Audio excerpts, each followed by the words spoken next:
Magic Makers. I'm Mombirella. I'm Yukita Cosplay. I'm PJ Peterson. Welcome to Magic Making Mischief. Today is pre-record. We are not ignoring you. So get your wines at the ready because we solemnly swear we're up to no good. And speaking of up to no good, today we have with us David Dominé with Louisville Historic Tours. Yay! Guys, because he's taking us on some haunted tours. Tis the season. A good time. Tis almost the season. Okay, so the faces. Oh. We are recording. So again, we are not ignoring you. Do not think we are ignoring you. So David, welcome to Magic Making Mischief. You're going to do some Magic Making Mischief with us today. Thanks for having me. I think I might have my hands full though. Yeah. Love it. Yeah. Just a little bit. Yeah. Well, I'll try to keep up. You got it. You'll be able to keep up with us. So you do Louisville Historic Tours. For those who want to know more about Louisville Historic Tours, it's www.facebook.com. You look for Louisville Historic Tours. That's LOUISVILLE. Historic, HISTORIC, Tours, TOURS. So what can you tell us about Louisville Historic Tours? Well, I live in Louisville, Kentucky. I've lived here since 1993, and I live in a beautiful Victorian neighborhood, one of the largest in the country, and one of the largest historic preservation districts in the country. There's 45 square blocks of old houses and mansions, most of them from the 1880s and the 1890s, and many of them are reportedly haunted. So over the years, we've become known as America's most haunted neighborhood. So we give all kinds of tours down in Old Louisville, but the ghost tours are popular. And with today being September 1st, kicking off the spooky season, we're gearing up for lots of visitors. And I love showing the neighborhood off and telling ghost stories. Okay, I'm going to tell myself. Jaime and I were looking for a house a couple years ago down in Texas. And we almost bought one that was haunted. Oh. And I'm okay with haunted. I don't mind people walking around, old people walking around, opening the doors, walking down the stairs, that sort of thing. My issue was the fact that the lady who originally owned the house, the couple, the wife died. The issue was she would always touch the face of the females who lived there. And I'm like, no touchy. So I was okay as long as they didn't touch me. So I understand that you live in a haunted house. Is it haunted and do they touch you? I don't live there anymore. I lived in a house that was reportedly haunted. And as much as I love ghost stories and am fascinated by the paranormal, I'm kind of a skeptic, So I've always said, when a ghost walks up and shakes my hand, that's when I'll believe in them. But nonetheless, I bought a house, and right before I moved in, it was a big Victorian house, about 4,000 square feet. It was built in 1895. Right before I moved in, that's when the previous owner just casually mentioned, oh, by the way, we've got a ghost, a poltergeist named Lucy.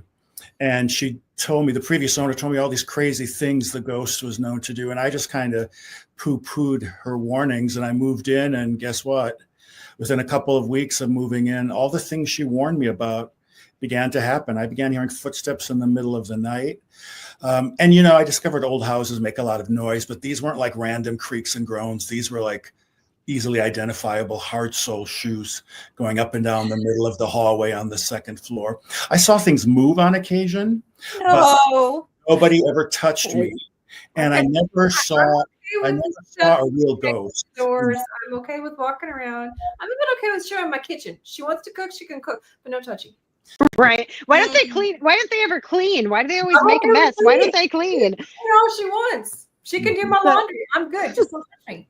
Yeah. No. So now I actually got the honor of getting a chance to take one of your ghost tours when I was in Louisville, and I loved it. Honestly, I thought it was just awesome, and the houses are so beautiful there. Like the whole Old Town district is just absolutely gorgeous. Now there was something neat and unique about the houses there that you told me. That would you share about that with us real quick? Well, I'm not quite sure which aspect, but Yeah, The variety is what I was saying. Yeah, there's over 1,400 old homes and mansions, and it's all these different Victorian styles, not the typical gingerbread style that everyone knows about. We have Renaissance Revival, Italianate, Beaux-Arts, Chateauesque, and most of the houses are built of stone and brick, so they have these, thick foundations made of limestone and, thick walls. And my paranormal friends in the neighborhood, they think it's why it's such a haunted neighborhood. They suspect what's going on is, what they call a residual haunting, and that is things that happened in the past. They kind of imprinted themselves. They left their energy behind, and when the situation's right, they kind of play themselves back, kind of like a recording from the past. And if you have thick brick foundations and stone walls, they retain energy more so than, wooden buildings would. And they think that's why old Louisville has come to be known as such a haunted neighborhood.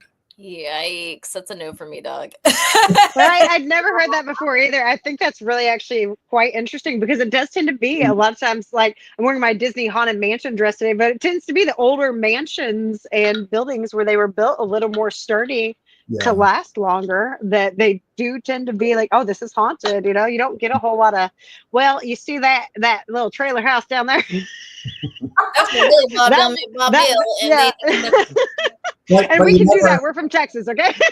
Well, you never know what happened in that little trailer house down the road, though. And there are those moments, but not as much. It's not something that's just a regular occurrence. Yeah, and sometimes it's, usually it's something bad if that was the case. But the older the house, the more, the more history you've experienced. So in old Louisville, these houses have seen a lot of history. Yeah, I'm like a solid history buff, so I'm like all over this sort of thing, and I love to get over there. So you may see Super Hubby and I head over in that direction sometime soon. Oh my goodness! All year round, or is it just like a specific time of the year that you do? No, we do them all year round. 7 days a week. Of course, when it gets cold up here, it slows down a little. I'm from Wisconsin originally, so the cold doesn't bother me at all. I give tours in the winter. Cold's a relative term for you. Well, never bothered him anyway. Yeah, we do the tours year round. It used to be me doing most of it, but I've got a lot of tour guides who help me out. My friends help me out. I do the tours myself. How many people do the tours with you? I've got 8 or 9 tour guides who. That's a good amount. Mm-hmm. And how long do they normally last? We've got a bunch of different tours, but our daytime history and architecture tour, and then our evening haunted history, the ghost tour, it's upwards of 2 hours. We walk about 2 miles, and it's about 2 hours. That's terrifying. I don't know if you can tell us now, but how much is each of the tours? It depends at your age category, but anywhere from 20 to 27.50. Okay. Yeah. Very cool. Senior citizen, youth, you're going to pay less. Now, there's a lot of, they're actual walking tours. So that's something to bear in mind too, whenever people plan that these are actual walking tours. What's the average distance on them? A little under 2 miles. Okay. What do you consider a senior citizen? Pardon? What do you consider a senior citizen? 62 and above, which is what I'm going to be soon. So, but it's more, it depends on the group. We kind of tailor to each group, but 1.5 miles to 2 miles, and it's on and off walking. You walk for a block, you walk for another block, you stop for a story. It's kind of like that. Do you have question?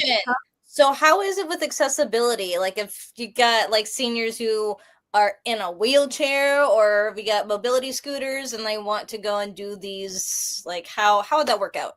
So actually it's very accessible. If you can't walk very well, it's not a tour for you. It's a walking tour. But people in wheelchairs and scooters, it's mostly flat surfaces. So there might be a bumpy patch every now and then, but we have people come along in wheelchairs all the time, and it's not a problem. So if you're in something that's rolling and you're not having to, walk, it's fine. If you need a walker or a cane, probably not the tour for you. Also, do y'all go inside the houses? No, because these, for the most part, are private residences. But once a year, we do have a special version of the tour, and it's called the Victorian Ghost Walk. So normally, You know, you meet your group, and the guide takes you around the neighborhood, stops in front of every location and tells stories. But the third weekend in October, and this is going to be our 17th year coming up. It's the 17th, 18th, 19th of October. We have 13 groups going every night. The first one at 6, the next at 6:15, the next is 6:30. Each one has 35 people. They go with a different guide. And at every location, there's actors that come alive in Victorian attire, and they tell the stories themselves. That's cool. Like we call it a porch and parlor play. And a number of the people, I reserved that down. They're in their houses, like where they got poisoned in 1888, or the back alley where they were stabbed to death. So we go in houses for these tours because the houses kind of become the stage set. But that's only once a year. It's just a special that makes sense. Of the ghost tour During spooky time. Mostly and outside. That's every year, right? Every third weekend in October. And I actually got a chance. I haven't had a chance to share it yet. I have more of the ghost tour videos. I shared the first part, and I've got lots more actually to come. It was so cool. One thing that was really awesome is I appreciated the Bourbon Inn, the Louisville Bourbon Inn, let me actually come in and see inside. And that's one that takes part in these tours, right? Yep, that's where the ghost of Annie Whipple is. She was like the governess for the children there, and she had been raised to not deal in the black arts, stay away from that kind of stuff. But one night she dabbled in the black arts anyway, and it led to her demise. And ever since, she's been haunting the stairs in that beautiful bed and breakfast, the Louisville Bourbon Inn. Not the stairs. Oh, the stairs are so pretty. I got like several pictures on those stairs too.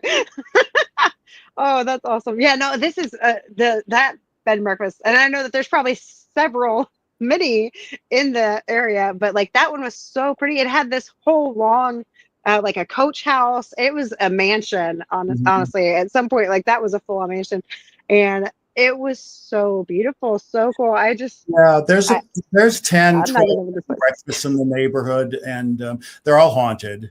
So if you're coming to the neighborhood, that's a great way to spend some time. Stay at a bed and breakfast, and you might have your own ghost in your own room. No, thank you. So you can stay in a bed and breakfast that might be haunted? Oh, yeah.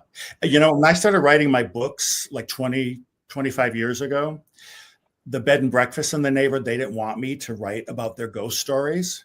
And I was like, trust me, because they were afraid. You want me to write about it would scare away guests. And I was like, trust me.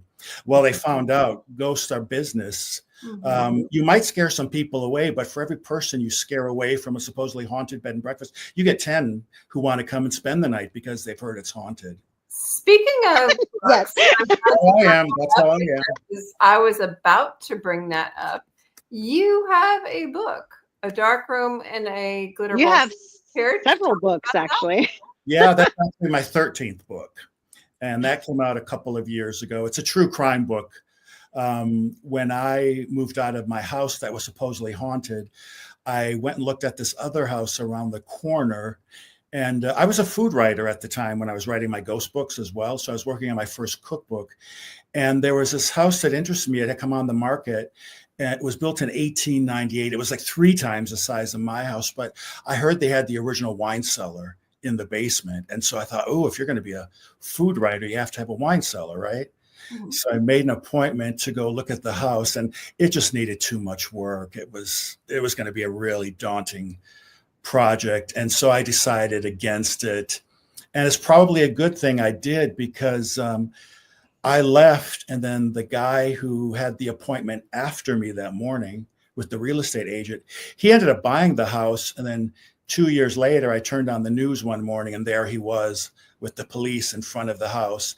They had arrested him and his partner in the house because the night before, someone called 911. The police went to the property thinking they were responding to a domestic disturbance. And in the process of that, one of the guys ratted out the other and told them about a body being buried someplace. And guess where it was buried? Inside in the dirt floor of the wine cellar. And A&E was in town that night for a show called The First 48. They filmed all of this. They filmed the police going down there and digging, and sure enough, 4 feet below the surface of the earth, they uncovered a blue Rubbermaid container in which were the remains of Jamie Carroll. Oh my goodness. That was, They yeah. Tupperware sealed it.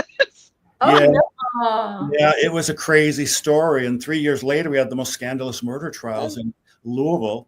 And so, because I write about the neighborhood, I sat through those trials, and it took me 10 years, but I finally got a book written, and that's A Dark Room in Glitterball City. Okay, now I got to buy the book. Okay. The link is actually in the reel. Okay. That is being sent around, that has been sent around for this particular show. So feel free to find that.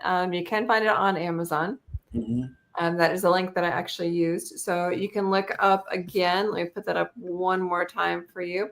And for those who are listening, it is called, the easiest way to find it is A Dark Room in a Glitterball City by David Dominé. That's spelled Domine with a little apostrophe on it. Mm-hmm. And you can find it on Amazon very easily. I'm going to go get it when we get off of here. You're true crime people. This has been on a lot of TV. Oh, yeah. I'm looking at true crime books. Hello. Psychology, like definitely up my alley. Like I said, I'm going to go get it. Yeah. When we get off of here. Yeah. Wow. Cool. And by the way, Glitterball City isn't one of the nicknames. They call us Derby City, Bourbon City, River City, Horse City. Horse City. That's funny. Yeah, but call us Glitterball City, and Glitterball is just another word, for a disco ball, or they call them mirror balls, and that's because back in the 70s and 80s, at the height of the world's disco craze, guess where most of the disco balls were coming from? Louisville, Kentucky. There's a factory there called Omega National Products, and back then they had a crew of 25 women who cranked out disco balls by hand. Each one made at least 20 of them. There's only one of those left. Her name's Yolanda Baker. She's kind of a local legend around here, but she doesn't make as many as she used to. But because by the 90s, China overtook Louisville with mass production. So Louisville doesn't make the most disco balls anymore, but they make all the iconic ones and supposedly the best quality ones, and the ones you probably would recognize from, movies and TV, like John Travolta dancing in Saturday Night Fever. Oh, if anyone's old enough like me to remember Soul Train with Don Cornelius, that was like one of the biggest in the world back then. That was from Louisville, and it's not surprising a Louisville company would have this tradition, because it was a Kentuckian in 1917 who first patented something called the myriad reflector. So that was the early disco ball. So they've been making them over 100 years in Louisville. So ergo the name Glitterball City. That's so crazy. I'd never heard of that before you told me that. And I was just like, I didn't tell you wait, that. What? Really? I love a little history dump. That's I'm surprised I didn't do that on the tour. Yeah. Okay, book is ordered. All right. Good. Awesome. Now you have a number of other books. What are some of your other books about? Are they all like, I know you have several about Louisville and the history there. Yeah. So what happened is when I moved into that house that was supposedly haunted, once the word got out, because the newspaper came and did a story about me living in the supposedly haunted house, all these people started coming out of the woodwork with their stories. And a lot of them were neighbors, down in old Louisville.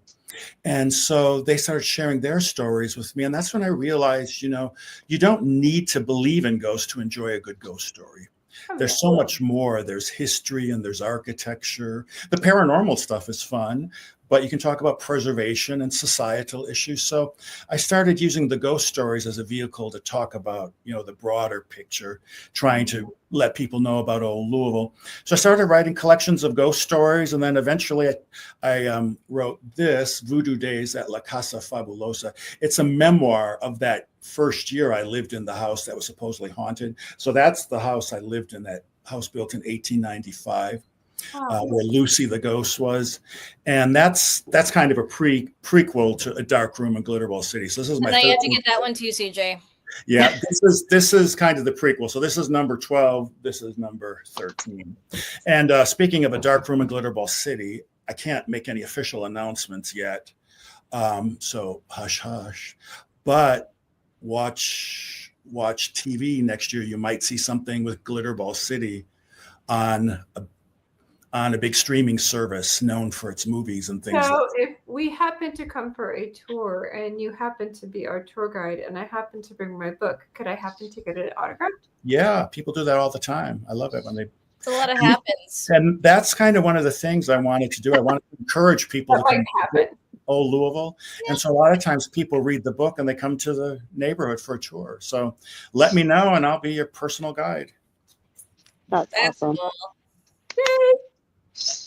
Yes, I actually was lucky enough to have David as my actual guide while I was on this one. Yeah, and So we did a daytime tour with you, so it wasn't quite as spooky. Come back. At Yeah, night when the I gas would is prefer. on. I know Yeah, about when the those. lights. I do it at night. I don't know if Yukita would join us though. Look, Nikita has gone through her fair share of living in houses that are haunted. It was not a fun time for me. No. As a child. But as long as they don't touch me, I'm good. They I'm did. probably fine with Lucy. As Yeah. long as, if she could clean up, she could cook, she could walk, she could do whatever she wanted to, as long as she didn't touch me, we were good. Yeah, no one ever touched me, so I was fine in that. Or scream. Screaming isn't good for me either. Oh yeah, no. Sorry, Otherwise- my dog decided to touch my camera tripod. So how did you actually get started in the ghost tour business? Well, I'm not from Louisville originally. I think I mentioned that. I'm from Wisconsin, and I moved here in 1993 to go to law school. I'd never been to Kentucky before, and I wasn't planning on liking it. I was going to do my time and get out of town, but I ended up loving it. And I was fascinated by the old Louisville neighborhood, all these hundreds and hundreds of beautiful old houses. So once I bought that house and had those weird experiences and I wrote my first book, well, they wanted more stories, so I kept writing. And then the people reading my books, they wanted to see the places they were reading about. So we started the tours as a way to get people on the streets and educate about the neighborhood, promote old Louisville, make money for different neighborhood associations and fundraisers and things like that. And, this year officially now is 21 years that I've been doing the tours in some form or other. We get people from all over the world. It's turning out to be, really good for the neighborhood. That's Well, awesome. someone maybe lives in a neighborhood that has a lot of haunted areas around them. How does one start that? Well, I don't know. I just, when I was writing the books, there was like a town or a city that claimed to be like the most haunted city or the most haunted town, but no one was claiming to be the most haunted neighborhood. And so when people started coming with these stories, I just used that as kind of my keyword. And that was kind of our motto, our gimmick to get people to come to the neighborhood. And, it was just me showing people around. And then the more people that came, we started expanding and, tailoring our tours to accommodate, what people wanted and things like that. And that's kind of how it went. So do you have a little store or anything that has your books to go with the haunted neighborhood thing? Like with the tour? Yeah. You can get packages where you get the books with the tour, and we do special tours, like full moon tours or. Ooh, I bet you that was good. Actually, we have a tour based on the book as well, so it just depends. We have all kinds of different tours. Oh, nice. That's pretty cool. Now, you do tours other than haunted tours as well. What are some of your other tours that you do? Well, the history and architecture tour during the day, we just talk about, basically the history of the neighborhood and how it ties into Louisville. And, half of the mansions in the neighborhood were built for bourbon barons, titans of tobacco, racetrack royalty, because Churchill Downs is right down the road. So basically drinking, smoking, gambling, all the vices are what made the neighborhood. And so there's just a lot of quirky history. So we have that. We do food tours in the downtown area. One of our food. Yes. Louisville's got a great food scene, bourbon, so Food, yeah. We like to share history through the food we have. Ooh, And I like this. we have a downtown ghost tour as well. It's more of a true crime and quirky tour. It's called Misfits and Mayhem.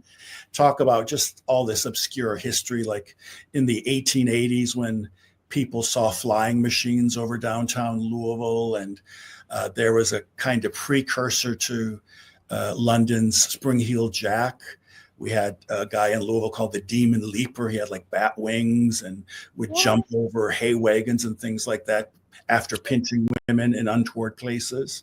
So he was kind of a pervert.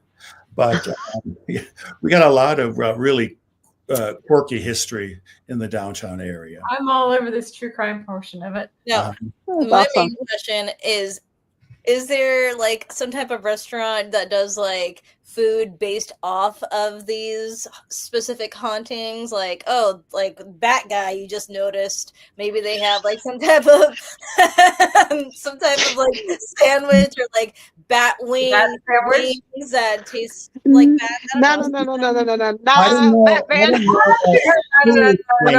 I'm sorry. But some of the local bars, like one of our most favorite stops on the ghost tour and the history tour is you saw it, the Witch's Tree. Remember the Witch's Tree? So cool. There's a local bar that has a Witch's Tree drink. It's a cocktail called the Witch's Tree. And then I told you the story about the Lady of the Stairs, that beautiful neoclassical church at the corner of 3rd and Ormsby. Well, one of the local breweries started making their own beer, and they named one after the ghost there. That's called Lady of the Stairs, porter stout. So it's having an effect. I don't have any food items yet named for any of the ghosts. I'm giving people ideas. I'm going to have to get on the restaurants and see what's going on with that. But that's a good idea. We need some. We need some more food for this. Yeah. Come on, we're helping you. All right. Now I know that we're getting closer to our time, but let me ask you this one real quick. Do you have a favorite in Louisville? It's kind of like favorite ghost.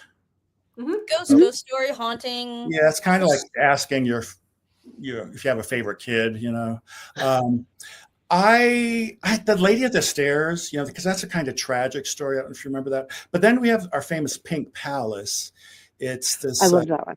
Pink house with a nice tall tower, and there's a helpful ghost there. His name is Avery. He shows up in times of danger. He's a crisis apparition. And the good thing is most of the stories in old Louisville involve happy ghosts. Like they're not really terrifying. You know, sometimes they're wistful, they're kind of sad. Once in a while there's a freaky thing, but for the most part our ghosts in old Louisville are nice ghosts. They're like campers. They're friendly ghosts. Ghost almost. Huh? You are having an Avenger ghost almost. Well, I guess. There's trouble. Yeah. For the most part, we've got good ghosts in the neighborhood. They're and I did share the first portion, and that did actually have the Lady of the Stairs, and that was such a good story. And all these stories are ones that David has done the research on, so these are all basically copyright, like how he's written them out and how he shares them with the tours. But they're so interesting, and I love them so much. And I definitely highly suggest that everyone go to Louisville, Kentucky, and get a chance to see this beautiful neighborhood. It's just you can't describe it. And even when filming it, I'm like, this isn't going to capture as much as I'm seeing.